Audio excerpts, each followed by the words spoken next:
मेरी जेठानी अपने मायके गई तो मेरे जेठ जी की देखभाल मेरे ऊपर छोड़कर गई। हम दोनों उस रात अकेले थे।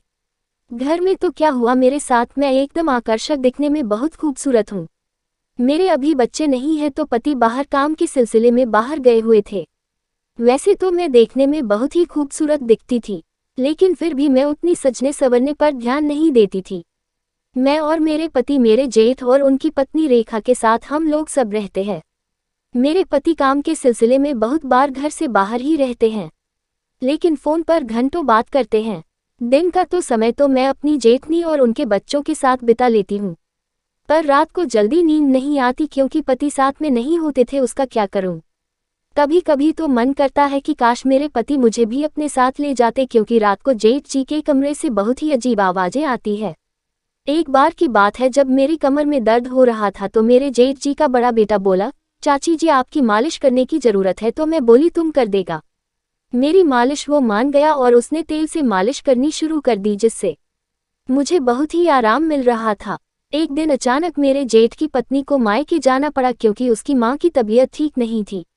उन्होंने मुझे कहा, मैं तेरे जेठ जी को फ़ोन कर बता दूंगी, सब कुछ तू बस घर का ख्याल रखना और उनको खाना खिला देना। रात में कहकर वह बस से निकल गई। रात को मेरे जेठ जी जब घर पर आए तो मैं कुछ काम कर रही थी। उन्होंने मुझे नोटिस नहीं किया और सीधे रूम में से नहाने चले गए। कुछ देर के बाद जेठ जी की आवाज़ आई, रेखा ज़रा तो लिया। तब मैं समझ गई कि जेठ जी को शायद पता नहीं चला कि उनकी पत्नी रेखा मायके गई हुई है। तो मैं खुद फटाफट उनका तौलिया लेकर पहुंच गई और मैंने जैसे ही दरवाज़ा खटखटाया, जेठ जी ने अचानक मुझे अपनी बीवी समझकर और मुझे ऊपर से पानी गिर रहा था, मैं उनका हाथ छुड़ाने की कोशिश करने लगे। सावर के पानी से पूरी तरह से गीली हो गई। मुझे बहुत शर्म आ रही थी। उन्होंने जैसे ही मेरी आवाज़ सुनी तुरंत मुझे अपनी तरफ घुमाया और मेरा चेहरा देखा तो मैं बाहर आ गई। बाहर आते ही मेरा दिल जोर जोर से धड़कने लगा। मैंने तुरंत अपने कपड़े चेंज किए और मेज पर खाना रखकर अपने कमरे में चली गई। जेठ जी नहाकर बाहर आए और डाइनिंग टेबल के पास रेखा रेखा चिल्लाने लगे। मुझे बहुत शर्म आ रही थी। उनके पास गई और मैंने झुकी हुई नज़रों से बोला, दीदी अपने मायके गई हुई है, आप बैठिए मैं खाना लगा देती हूँ। मेरे जेठ जी बोले, ओह अच्छा, उसने कॉल किया था लेकिन मैं बिजी था इसलिए कॉल नहीं उठा पाया। जेठ जी कुर्सी में बैठ गए और मैंने खाना लगा दिया। मेरी नज़र उठी नहीं रही थी उनके सामने। तभी जेठ जी ने पूछा, तुमने खाना खाया? मैं बोली, आप खा लीजिए, मैं बाद में खा लूंगी। जेठ जी ने मेरा हाथ पकड़ा और बोले, सॉरी मैंने तुम्हें रेखा समझ लिया था। मैंने कहा कोई बात नहीं जेठ जी, मैं समझ चुकी हूँ कि वह सब गलती से हुआ था। तो वह बोले, अगर तुमने मुझे माफ़ कर दिया तो साथ में बैठकर खाना खाओ। मैंने कहा ठीक है कि हम दोनों ने साथ बैठकर खाना खा रहे और बहुत सारे इधर उधर की बातें भी करी। फिर मैं बर्तन को समेटने लगी तो जेठ जी बोले, रहने दो, सुबह कर लेना ये सब, अभी जाके सो जाओ। मैं बोली, सुबह भी तो मुझे ही करना है तो मैं अभी कर लूँ। बोलकर मैंने काम करना शुरू कर दिया तो जेठ जी बोले, मैं भी साथ में बर्तन साफ करने लगे। मैं बोली, आप रहने दो मैं कर लूँगी। कैसे करे, रहने दो, तुम इतना काम करती हूँ, मैं तुम्हारी हेल्प ही नहीं करूँ। वे बोले। फिर वे मेरे साथ बर्तनों को उठाकर किचन तक ले गए तो मैं बोली, आप यहाँ रख दो। बर्तन धोने लगी तो वह भी साथ में धोने लग गए। मैंने कहा, आप रहने दीजिए ना। वो मेरी बात सुनकर नहीं रहे थे। बोले, इसी बहाने तुमसे थोड़ी बात भी हो जाएगी। फिर सारा काम खत्म करके हम लोगों ने कुछ देर बातें करें और फिर मैं बोली, चलो अब सोने चलते हैं, रात बहुत ज़्यादा हो गई है। मेरा मन तो नहीं कर रहा था जाने का, पर मेरा भी दिल कर रहा था कि आज जेठ जी के साथ। तो मैं अपने कमरे में जाने लगी और मुझे गुड नाइट कहा। सुबह जल्दी उठा भी नहीं थी और मैंने सारा काम खत्म करके नाश्ता बनाने लग गई।